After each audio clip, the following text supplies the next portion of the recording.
జై వాసవి అమ్మవారి గురించి అందమైన చింతనలు. 8వ భాగం.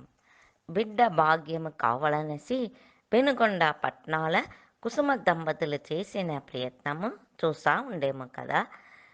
చేత్రాడనలు చేసింది చూసిమి. అదే విధముగా చేత్రాడలు వంటనే నది స్నానములను చేసిరి. అమ్మవారు వచ్చి వీళ్ళు పుట్టవల అంటే జన్మాంధ్ర పుణ్యము వంట ఈ జన్మ పుణ్యాలను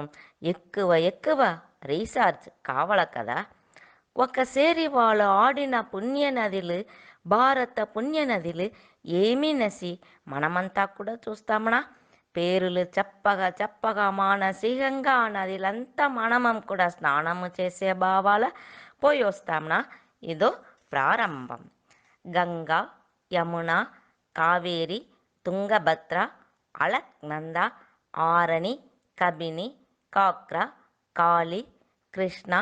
కోముఖి, కోరిగంగా, సబర్మది, శబరి, దండవతి, తపది, దామోదర్, తౌలికంగా, నర్మద, నాగనది, పద్మ, భద్ర,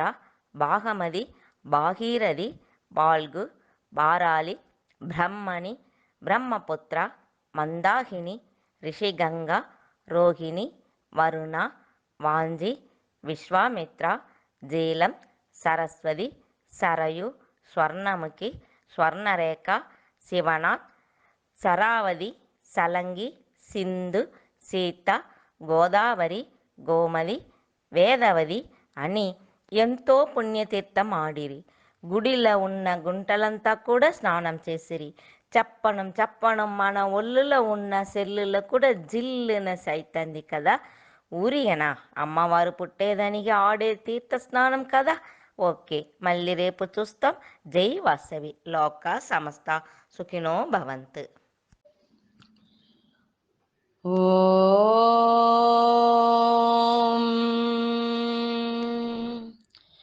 ఓం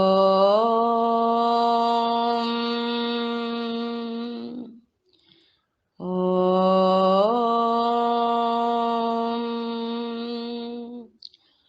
శుక్లాంబరధరం విష్ణుం శశివర్ణం చతుర్భుజం ప్రసన్నవదనం ధ్యాయేత్ సర్వవిఘ్నోపశాంతయే.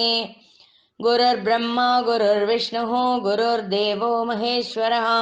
గురుర్సాక్షాత్ పరం బ్రహ్మ తస్మై శ్రీ గురవే నమః. பொற்சலங்கை குலுங்கவரும் பாலகணபதி பொங்குமின்பம் தந்தருள்வாய்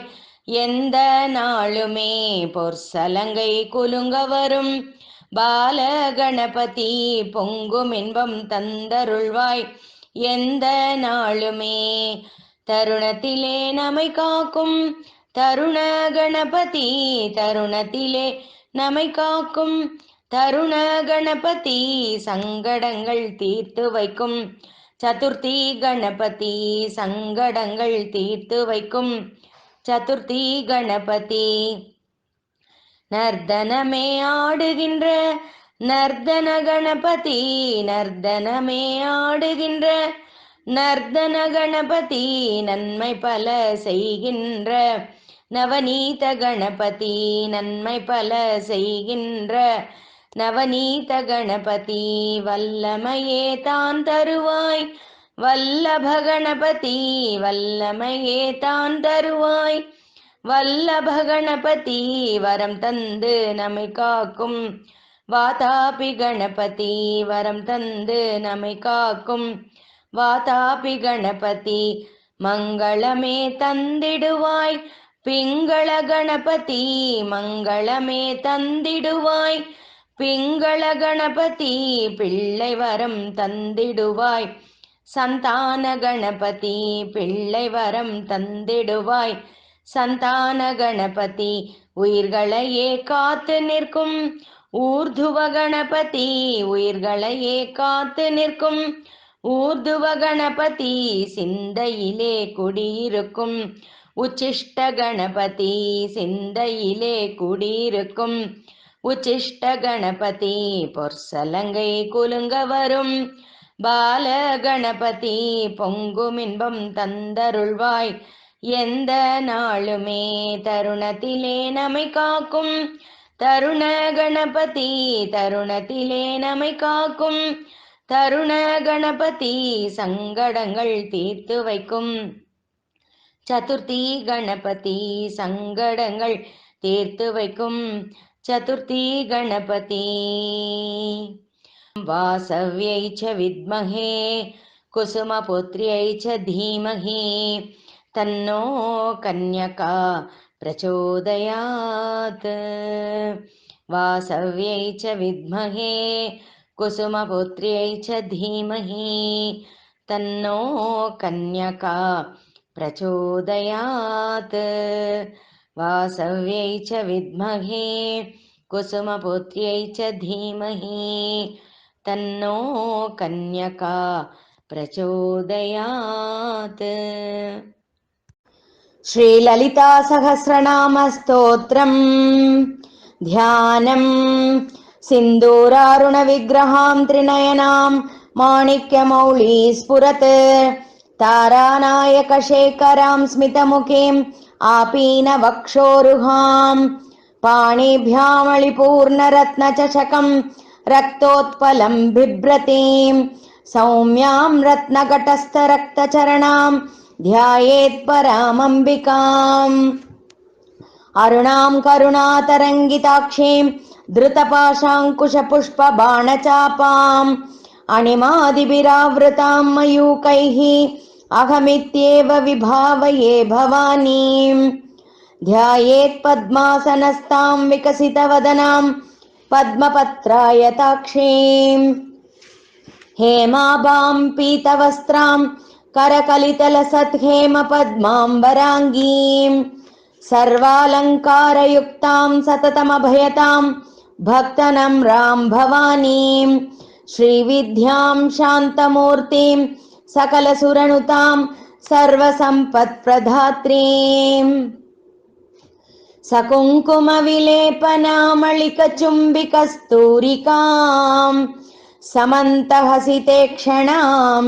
शचरचापपाशाङ्कुशाम् अशेषजनमोहिनीम् अरुणमाल्यभूषाम्बरां जपाकुसुमभासुरां जपविधौ स्मरेदम्बिकाम् ॐ ऐं ह्रीं श्रीं श्रीमाता श्रीमहाराज्ञी श्रीमत्सिंहासनेश्वरी चिदग्निकुण्डसम्भूता देवकार्यसमुद्यता उद्यद्भानुसहस्राभा चतुर्बाहुसमन्विता रागस्वरूपपाषाढ्या क्रोधाकाराङ्कुशोज्ज्वला मनोरूपेक्षुकोदण्डा पञ्चतन्मात्रसायका निजारुणप्रभापूरमज्जद्ब्रह्माण्डमण्डला चम्पकाशोकपुन्नाग सौगन्धिकलसत्कचा कुरुविन्दमणिश्रेणी कनत्कोटीरमण्डिता अष्टमी चन्द्रविभ्राज दळिकस्थलशोभिता मुखचन्द्रकलङ्काभ मृगनाभिविशेषका वदनस्मरमाङ्गल्य गृहतोरणचिल्लिका वक्त्रलक्ष्मीपरिवाह चलन्मीनाभलोचना नवचम्पकपुष्पाभ नासादण्डविराजिता ताराकान्तितिरस्कारी नासाभरणभासुरा कदम्बमञ्जरी क्लुप्त कर्णपूरमनोहरा ताटङ्गयुगलीभूत तपनोडुपमण्डला पद्मरागशिलादर्श परिभाविकपोलभूः नवविद्रुमबिम्बश्री न्यक्कारीरदनच्छदा शुद्धविद्याङ्कुराकार द्विजपङ्क्तिद्वयोज्ज्वला कर्पूरवीटिकामोद समाकर्षदिकन्दरा निजसल्लाभमाधुर्य विनिर्भत्सितकच्छपी मन्दस्मितप्रभापूर मज्जत्कामेशमानसा अनाकलितसादृश्य चिबुकश्रीविराजिता कामेशबद्धमाङ्गल्य सूत्रशोभितकन्दरा कनकाङ्गदकेयूर कमनीयभुजान्विता रत्नग्रैवेयचिन्ताकलोलमुक्ता फलान्विता कामेश्वरप्रेमरत्नमणिप्रतिपणस्थनी नाभ्यालवालरोमाली लताफलकुचद्वयी लक्षरोमलताधारता समुन्नेय मध्यमा स्तनभारदळन्मध्य पट्टबन्धवलित्रया अरुणारुणकौशुम्ब वस्त्रभास्वत्कटीतटी रत्नकिङ्किणिकारम्य रशनादामभूषिता कामेशज्ञातसौभाग्यमार्दवोरुद्वयान्विता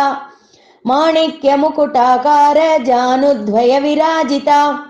इन्द्रगोपपरिक्षिप्त स्मरतूणा भजङ्गिका गूढगुल्फा कूर्मपृष्ठ जयिष्णुप्रभदान्विता नखदीदिति सञ्चन्न नमज्जनतमो गुणा पदद्वयप्रभाजाल पराकृतसरोरुहा सिञ्जानमणिमञ्जीर मण्डितश्रीपदाम्बुजा मराळी मन्दगमना महालावण्यशेवदिः सर्वारुणानवत्याङ्गी सर्वाभरणभूषिता शिवकामेश्वराङ्कस्ता शिवा स्वाधीनवल्लभा सुमेरुमध्यशृङ्गस्ता श्रीमन्नगरनायिका चिन्तामणिगृहान्तस्था पञ्चब्रह्मासनस्थिता महापद्माटवी संस्था कदम्बवनवासिनी सुधासागरमध्यस्था कामाक्षी कामदायिनी देवर्षिगणसङ्गातस्तूयमानात्मवैभवा भण्डासुरवधोत्युक्त शक्तिसेना समन्विता सम्पत्करी समारूढ सिन्दूरव्रजसेविता अश्वारूढाधिष्ठिताश्वकोटिकोटिभिरावृता चक्रराजरथारूढ सर्वायुधपरिष्कृता गेयचक्ररथारूढ मन्त्रिणी परिसेविता किरिचक्ररथारूढ दण्डनाथा पुरस्कृता ज्वालामालिनिकाक्षिप्त वह्निप्राकारमध्यगा भण्डसैन्यवधोत्युक्त शक्तिविक्रमहर्षिता नित्या पराक्रमाटोपनिरीक्षणसमुत्सुका भण्डपुत्रवधोत्युक्त बाला विक्रमनन्दिता मन्त्रिण्यम्बा विरचित विषङ्गवदतोषिता विशुग्रप्राणहरण वाराही वीर्यनन्दिता कामेश्वरमुखालोक कल्पित श्रीगणेश्वरा महागणेश निर्भिन्न विघ्नयन्त्रप्रहर्षिता भण्डासुरेन्द्र निर्मुक्त शस्त्र प्रत्यस्त्रवर्षिणी कराङ्कुलिनकोत्पन्न नारायण दशाकृतिः महापाशुपतास्त्राग्नि निर्दग्धासुर सैनिका कामेश्वरास्त्र निर्दग्ध सबण्ढासुर शून्यका ब्रह्मोपेन्द्र महेन्द्रादि देव संस्तुत वैभवा हरनेत्राग्नि संदग्ध काम संजीवनौषधिः श्रीमद्वाग्भवकूटैक स्वरूप मुख पंकजा कंठादक्कटिपर्यन्त मध्यकूट स्वरूपिणी शक्तिकूटैकतापन्न कट्यधो भागधारिणी मूलमन्त्रात्मिका मूलकूटत्रय कळेबरा कुलामृतैक रसिका कुलसंकेतपालिनी कुलांगना कुलांतस्था कौलिनी कुलयोगिनी अकुला समयांतस्था समयाचार तत्परा मूलाधारैक निलया ब्रह्मग्रन्थि विभेदिनी मणिपूरान्तरुदिता विष्णुग्रन्थि विभेदिनी आज्ञाचक्रान्तरालस्था रुद्रग्रन्थि विभेदिनी सहस्राराम्बुजारूढा सुधासाराभिवर्षिणी तटिल्लता समरुचिः षट्चक्रोपरि संस्थिता महाशक्तिः कुण्डलिनी बिसतन्तूतनीयसी भवानी भावनागम्या भवारण्यकुटारिका भद्रप्रिया भद्रमूर्तिर्भक्तसौभाग्यदायिनी भक्तिप्रिया भक्तिगम्या भक्तिवश्या भयापहा शाम्भवी शारदाराध्या शर्वाणी शर्मदायिनी शाङ्करी श्रीकरी साध्वी शरच्चन्द्रनिभानना शातोदरी शान्तिमती निराधारा निरञ्जना निर्लेपा निर्मला नित्या निराकारा निराकुला निर्गुणा निष्कला शान्ता निष्कामा निरुपप्लवा नित्यमुक्ता निर्विकारा निष्प्रपञ्चा निराश्रया नित्यशुद्धा नित्यबुद्धा निरवध्या निरन्तरा निष्कारणा निष्कळङ्का निरुपाधिर्निरीश्वरा నీరాగారాగమతనీ నిర్మదా మదనాశిని నిశ్చింతా నిరహంకారా నిర్మోహా మోహనాశిని నిర్మమా మమతా హంత్రి నిష్పాపా పాపనాశిని నిష్క్రోధా క్రోధ శమని నిర్లోభా లోభనాశిని నిస్సంశయా సంశయజ్ఞి నిర్భవా భవనాశిని నిర్వికల్పా నిరాబాధ నిర్భేద భేదనాశిని నిర్నాశా మృత్యుమతని నిష్క్రియా నిష్పరిగ్రహ నిస్తులా నీలచికురా నిరపాయా నిరత్యయ దుర్లభా దుర్గమా దుర్గా దుఃఖహంత్రీ సుఖప్రదా దుష్టదూరా దురాచార శమనీ దోషవర్జిత సర్వజ్ఞా సాంద్ర కరుణా సమానాధికవర్జిత సర్వశక్తిమయీ సర్వమంగళా సద్గతిప్రదా సర్వేశ్వరీ సర్వమయీ సర్వమంత్రస్వరూపిణి సర్వయంత్రాత్మికా సర్వతంత్రరూపా మనోన్మణి మాహేశ్వరీ మహాదేవి మహాలక్ష్మీర్మృడప్రియా మహారూపా మహాపూజ్య మహాపాతకనాశిని మహామాయా మహాసత్వా మహాశక్తిర్మహారతి మహాభోగా మహైశ్వర్య మహావీర్య మహాబల మహాబుద్ధిర్మహాసిద్ధిర్ మహాయోగేశ్వరేశ్వరి మహాతంత్ర మహామంత్ర మహాయంత్ర మహాసన మహాయాగక్రమారాధ్య మహాభైరవ పూజిత మహేశ్వర మహాకల్ప మహాతాండవ సాక్షిణి మహాకామేశ మహిషి మహాత్రిపుర సుందరి చతుషష్ట్యుపచారాఢ్య చతుషష్టి కళామయీ మహాచతుషష్టి కోటి యోగిని గణసేవిత మను విద్యా చంద్ర విద్యా చంద్రమండల మధ్యగా చారు రూపా చారుహాస చారు చంద్రకళాధర చరాచర జగన్నాథ చక్రరాజనికేతన పార్వతీ పద్మనయన పద్మరాగ సమప్రభ పంచప్రేతాసనాసీన పంచబ్రహ్మస్వరూపిణి చిన్మయీ పరమానంద విజ్ఞాన గణరూపిణి ధ్యాన ధ్యాతృధ్యేయ రూప ధర్మా ధర్మ వివర్జిత విశ్వరూపా జాగరిణి స్వపంతి తైజసాత్మిక సుప్త ప్రాజ్ఞాత్మికా తుర్యా సర్వావస్థా వివర్జిత సృష్టికర్త్రీ బ్రహ్మరూప గోప్త్రీ గోవిందరూపిణి సంహారిణి రుద్రరూప తిరోధానకరీశ్వరి సదాశివానుగ్రహత పంచకృత్యపరాయణ భానుమండల మధ్యస్థ భైరవి భగమాలిని పద్మాసనా భగవతి పద్మనాభ సగోదరి ఉన్మేష నిమిషోత్పన్న విపన్న భువనావళి సహస్రశీర్ష వదనా సహస్రాక్షి సహస్రపాత్ ఆబ్రహ్మ కీట జననీ వర్ణాశ్రమ విధాయిని నిజాజ్ఞారూప నిగమా పుణ్యా పుణ్యఫలప్రదా శృతి సీమంత సింధూరీ కృత పాదాబ్జధూళికా సకలాగమ సందోహ శుక్తి సంపుట మౌక్తిక పురుషార్థ ప్రదా పూర్ణా భోగిని భువనేశ్వరి అంబికానాది నిధన హరిబ్రహ్మేంద్ర సేవిత నారాయణీ నాదరూప నామరూప వివర్జిత హ్రీంకారీ హ్రీమతి హృద్యా హేయోపాదేయ వర్జిత రాజరాజార్చిత రాజ్ఞీ రమ్యా రాజీవలోచన రంజనీ రమణీరస్య రణత్కింకిణి మేఖలా రమా రాగేందు వదనా రతిరూపా రతిప్రియా రక్షాకరీ రాక్షసజ్ఞీ రామా రమణలంపట కామ్యా కామకళారూపా కదంబ కుసుమ ప్రియా కళ్యాణీ జగతి కందా కరుణా రససాగర కళావతి కళాలాప కాంతా కాదంబరీ ప్రియా వరదా వామనయన వారుణీ మదవిహ్వల విశ్వాధికా వేద వేద్య వింధ్యాచల నివాసిని విధాత్రీ వేద జననీ విష్ణు మాయా విలాసిని క్షేత్రస్వరూపా క్షేత్రేషి క్షేత్ర క్షేత్రజ్ఞపాలిని క్షయ వృద్ధి వినిర్ముక్త క్షేత్రపాల సమర్చిత విజయ విమలా వంధ్యా వందారు జనవత్సల వాగ్వాదిని వామకేశి వహ్నిమండలవాసిని భక్తిమత్కల్పలతికా పశుపాశ విమోచిని సంహృతా శేషపాషండా సదాచార ప్రవర్తిక तापत्रयाग्निसन्तप्त समाह्लादन चन्द्रिका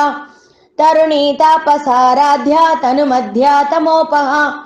चितिस्तत्पदलक्ष्यार्ता चिदेकरसरूपिणी स्वात्मानन्दलवीभूत ब्रह्माध्यानन्दसन्ततिः परा प्रत्यक्चितिरूपा पश्यन्ती परदेवता मध्यमा वैकरीरूपा भक्तमानसहंसिका कामेश्वर प्राणनाडी कृतज्ञा कामपूजिता शृङ्गाररससम्पूर्णा जया जालन्धरस्थिता ओड्याणपीठनिलया बिन्दुमण्डलवासिनी रहो यागक्रमाराध्या रहस्तर्पणतर्पिता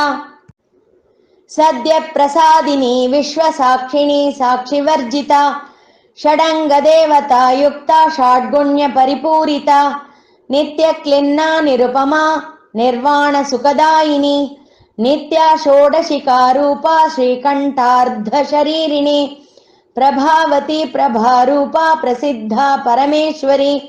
मूलप्रकृतिरव्यक्ता व्यक्ता व्यक्तस्वरूपिणी व्यापिनी विविधाकारा विद्या विद्यास्वरूपिणी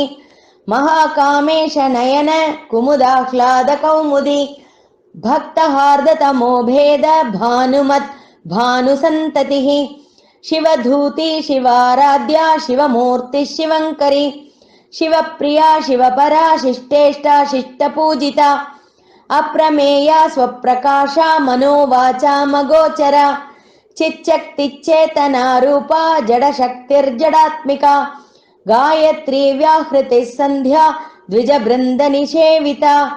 तत्त्वासना तत्त्वमयी पञ्चकोशान्तरस्थिता निस्सीममहिमा नित्ययौवना मदशालिनी मदगूर्णितरक्ताक्षी मदपाटलकण्ठभूः चन्दनद्रवदिग्धाङ्गी चाम्पेयकुसुमप्रिया कुशला कोमलाकारा कुरुकुल्लाकुलेश्वरी कुलकुण्डालया कौळमार्गतत्परसेविता कुमारगणनाथाम्बा तुष्टिः पुष्टिर्मतिर्धृतिः शान्तिस्वस्तिमती कान्तिर्नन्दिनी विघ्ननाशिनी तेजोवती त्रिनयना लोलाक्षी कामरूपिणी मालिनी हंसिनी माता मलया चलवासिनी सुमुखी नलिनी सुब्रूः शोभना सुरनायिका कालकण्ठी कान्तिमती क्षोभिनी सूक्ष्मरूपिणी वज्रेश्वरी वामदेवी वयोवस्था विवर्जिता सिद्धेश्वरी सिद्धविद्या सिद्धमाता यशस्विनी विशुद्धिचक्रनिलया रक्तवर्णा त्रिलोचना कट्वाङ्गादिप्रहरणा वदनैकसमन्विता पायसान्नप्रिया त्वक्स्था पशुलोकभयङ्करी अमृतादिमहाशक्ति संवृता डाकिनीश्वरी अनाहताब्जनिलया श्यामाभा वदनद्वया दंष्ट्रोज्ज्वलाक्षमालादिधरा रुधिरसंस्थिता कालरात्र्यादिशक्त्यौग वृता स्निग्धौदनप्रिया महावीरेन्द्रवरदा राकिण्यम्बा स्वरूपिणी मणिपूराब्जनिलया वदनत्रयसंयुता वज्रादिकायुधोपेता डामर्यादिभिरावृता रक्तवर्णा मांसनिष्ठा गुडान्नप्रीतमानसा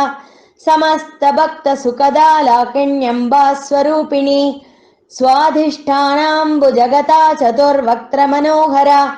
शूलाद्यायुधसम्पन्ना पीतवर्णातिगर्विता मेधोनिष्ठा मधुप्रीता बन्धिन्यादिसमन्विता दध्यन्नासक्तहृदया काकिनी रूपधारिणी मूलाधाराम्बुजारूढा पञ्चवक्त्रास्ति संस्थिता अंकुशादिप्रहरणा वरदादिनिषेविता मुद्गौदनासक्तचित्ता शाकिन्यम्बा स्वरूपिणी आज्ञाचक्राब्जनिलया शुक्लवर्णा षडानना मज्जा संस्था हंसवती मुख्यशक्तिसमन्विता हरिद्रानैकरसिका हाकिनी रूपधारिणी सहस्रदलपद्मस्था सर्ववर्णोपशोभिता सर्वायुधधरा शुक्लसंस्थिता सर्वतोमुखी सर्वौदनप्रीतचित्ता याकिन्यम्बा स्वरूपिणी स्वाहा स्वधामतिर्मेधा श्रुतिस्मृतिरनुत्तमा पुण्यकीर्ति पुण्यलभ्या पुण्यश्रवणकीर्तना पुलोमजार्चिता बन्धमोचनी बर्बरालका विमर्शरूपिणी विद्या वियदादिजगत्प्रसूः सर्वव्याधिप्रशमनी सर्वमृत्युनिवारिणी अग्रगण्या चिन्त्यरूपा कलिकल्मषनाशिनी कात्यायनी कालहन्त्री कमलाक्षनिषेविता ताम्बूलपूरितमुखी दाडिमी कुसुमप्रभा मृगाक्षी मोहिनी मुख्या मृडाणी मित्ररूपिणी नित्यतृप्ता भक्तनिधिर्नियन्त्री निखिलेश्वरी मैत्र्यादिवासना लभ्या महाप्रलयसाक्षिणी पराशक्ति परानिष्ठा प्रज्ञानगणरूपिणी माद्विपानालसामत्ता मातृका वर्णरूपिणी महाकैलाशनिलया मृणाल मृदुदोर्लता महनीया दयामूर्तिर्महासाम्राज्यशालिनी आत्मविद्या महाविद्या श्रीविद्या कामसेविता श्रीषोडशाक्षरी विद्या त्रिकूटा कामकोटिका कटाक्षकिङ्करीभूत कमला कोटिसेविता शिरस्थिता चन्द्रनिभा बालस्तेन्द्रधनुप्रभा हृदयस्थारविप्रख्या त्रिकोणान्तरदीपिका दाक्षायणी दैत्यहन्त्री दक्षयज्ञविनाशिनी दरान्दोलितदीर्घाक्षी दरहासोज्ज्वलन्मुखी गुरुमूर्तिर्गुणनिधिर्गोमाता गुहजन्मभूः देवेशी दण्डनीतिस्था दहराकाशरूपिणी प्रतिपन्मुख्यराकान्त तिथिमण्डलपूजिता कलात्मिका कलानाथा काव्यालापविनोदिनी सचामररमावाणी सव्यदक्षिणसेविता आदिशक्तिरमेयात्मा परमा पावनाकृतिः अनेककोटिब्रह्माण्डजननी दिव्यविग्रह क्लीङ्कारी केवला गुह्या कैवल्यपददायिनी त्रिपुरा त्रिजगद्वन्द्या त्रिमूर्तिस्त्रिदशेश्वरी त्र्यक्षरी दिव्यगन्धाढ्या सिन्दूरतिलकाञ्चिता उमा शैलेन्द्रतनया गौरी गन्धर्वसेविता विश्वगर्भा स्वर्णगर्भा वरदा वागदीश्वरी ध्यानगम्या परिच्छेद्या ज्ञानदा ज्ञानविग्रह सर्ववेदान्तसंवेद्या सत्यानन्दस्वरूपिणी लोपामुद्रार्चिता लीला क्लिप्ता ब्रह्माण्डमण्डला अदृश्यादृश्यरहिता विज्ञात्री वेद्यवर्जिता योगिनी योगदा योग्या योगानन्दा युगन्धरा इच्छाशक्ति ज्ञानशक्ति क्रियाशक्ति स्वरूपिणी सर्वाधारा सुप्रतिष्ठा सदसद्रूपधारिणी अष्टमूर्तिरजा जैत्री लोकयात्रा विधायिनी एकाकिनी भूमरूपा निर्द्वैता द्वैतवर्जिता अन्नदा वसुधा वृद्धा ब्रह्मात्मैक्यस्वरूपिणी बृहती ब्राह्मणी ब्राह्मी ब्रह्मानन्दा बलिप्रिया भाषारूपा बृहत्सेना भावा भावविवर्जिता सुकाराध्या शुभकरी शोभना सुलभा गतिः राजराजेश्वरी राज्यदायिनी राज्यवल्लभा राजत्कृपा राजपीठ निवेशित निजाश्रिता राज्यलक्ष्मी कोशनाथा चतुरङ्गबलेश्वरी साम्राज्यदायिनी सत्यसन्धा सागरमेखला दीक्षिता दैत्यशमनी सर्वलोकवशङ्करी सर्वार्थदात्री सावित्री सच्चिदानन्दरूपिणी देशकाला परिच्छिन्ना सर्वगा सर्वमोहिनी सरस्वती शास्त्रमयी गुहाम्बा गुह्यरूपिणी सर्वोपाधिविनिर्मुक्ता सदा शिवपतिव्रता सम्प्रदायेश्वरी साध्वी गुरुमण्डलरूपिणी कुलोत्तीर्णा भकाराध्या माया मधुमती मही गणाम्बा गुह्यकाराध्या कोमलांगी गुरुप्रिया स्वतंत्रा सर्वतंत्रेशी दक्षिणामूर्तिरूपिणी सनकादिसमाराध्या शिवज्ञानप्रदायिनी चित्कलानन्दकलिका प्रेमरूपा प्रियङ्करी नामपारायण प्रीता नन्दिविद्यानटेश्वरी मिथ्या जगदधिष्ठाना मुक्तिदा मुक्तिरूपिणी लास्यप्रिया लयकरी लज्जारम्भादिवन्दिता भवदावसुधा वृष्टिः पापारण्यदवानला दौर्भाग्यतूलवातूला जराध्वान्तरविप्रभा भाग्याब्धिचन्द्रिका भक्तचित्तकेकी घना घना रोगपर्वतदम्बोळिर्मृत्युदारुकुटारिका महेश्वरी महाकाली महाग्रासा महासना अपर्णा चण्डिका चण्डमुण्डा सुरनिषूधिनी क्षराक्षरात्मिका सर्वलोकेशी विश्वधारिणी त्रिवर्गदात्री शुभगा त्र्यम्बका त्रिगुणात्मिका स्वर्गापवर्गदा शुद्धा जपा पुष्पनिभाकृतिः ओजोवती द्युतिधरा यज्ञरूपा प्रियव्रता दुराराध्या दुरादर्शा पाटली कुसुमप्रिया महती मेरुनिलया मन्दारकुसुमप्रिया वीराराध्या विराट्रूपा विरजा विश्वतोमुखी प्रत्यक्रूपा पराकाशा प्राणदा प्राणरूपिणी मार्ताण्डभैरवाराध्या मन्त्रिणी न्यस्तराज्यधूः त्रिपुरेशी जयत्सेना निस्त्रैगुण्या परापरा सत्यज्ञानानन्दरूपा सामरस्यपरायणा कबर्धिनी कलामाला कामधुक् कामरूपिणी कलानिधिः काव्यकला रसज्ञा रससेवधिः पुष्टा पुरातना पूज्या पुष्करा पुष्करेक्षणा परञ्ज्योतिः परन्धाम परमाणुः परात्परा पाशहस्ता पाशहन्त्री परमन्त्रविभेदिनी मूर्ता मूर्ता नित्यतृप्ता मुनिमानसहंसिका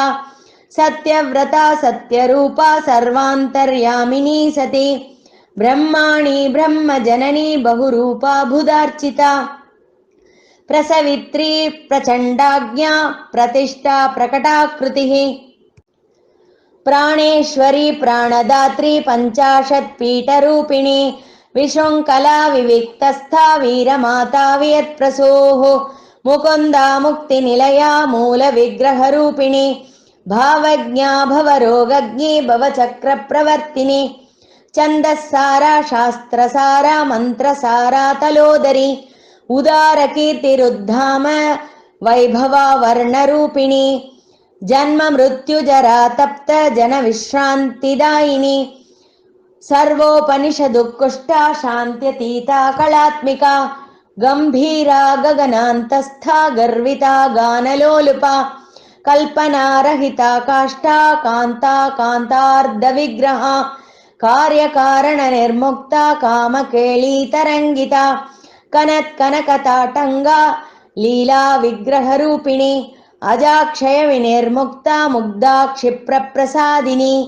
अन्तर्मुखसमाराध्या बहिर्मुखसुदुर्लभा त्रयी त्रिवर्गनिलया त्रिस्ता त्रिपुरमालिनी निरामया निरालम्बा स्वात्मा रामा सुधा श्रुतिः संसारपङ्कनिर्मग्न समुद्धरणपण्डिता यज्ञप्रिया यज्ञकर्त्री यजमानस्वरूपिणी धर्माधाराधनाध्यक्षा धनधान्यविवर्धिनी विप्रप्रिया विप्ररूपा विश्वभ्रमणकारिणी विश्वग्रासा विद्रुमाभा वैष्णवी विष्णुरूपिणी अयोनिर्योनिनिलया कूटस्था कुलरूपिणी वीरगोष्ठिप्रिया वीरा नैष्कर्म्यानादरूपिणी विज्ञानकलना कल्या विदग्धा बैन्दवासना तत्त्वाधिका तत्त्वमयी तत्त्वमर्थस्वरूपिणी सामगानप्रिया सौम्या सदा शिवकुटुम्बिनी सव्याभसव्यमार्गस्था सर्वापत्विनिवारिणी स्वस्था स्वभावमधुरा धीरा धीरसमर्चिता चैतन्यार्घ्यसमाराध्या चैतन्यकुसुमप्रिया सदोदिता सदा तुष्टा तरुणादित्यपाटला दक्षिणा दक्षिणाराध्या दरस्मेरमुखाम्बुजा कौलिनी केवलानर्घ्य कैवल्यपददायिनी स्तोत्रप्रिया स्तुतिमती श्रुतिसंस्तुतवैभवा मनस्विनी मानवती महेशी मङ्गलाकृतिः विश्वमाता जगद्धात्री विशालाक्षी विरागिणी प्रगल्भा परमोदारा परामोदा मनोमयी व्योमकेशी विमानस्था वज्रिणी वामकेश्वरी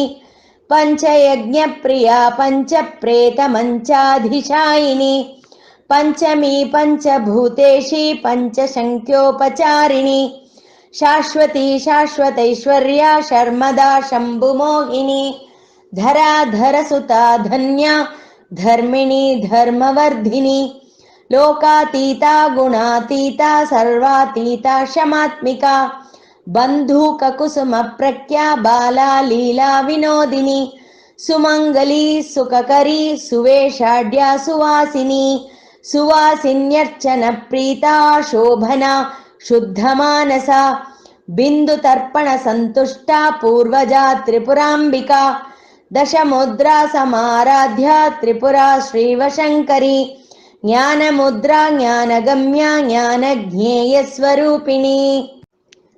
योनिमुद्रा त्रिकण्डेशी त्रिगुणाम्बा त्रिकोणगा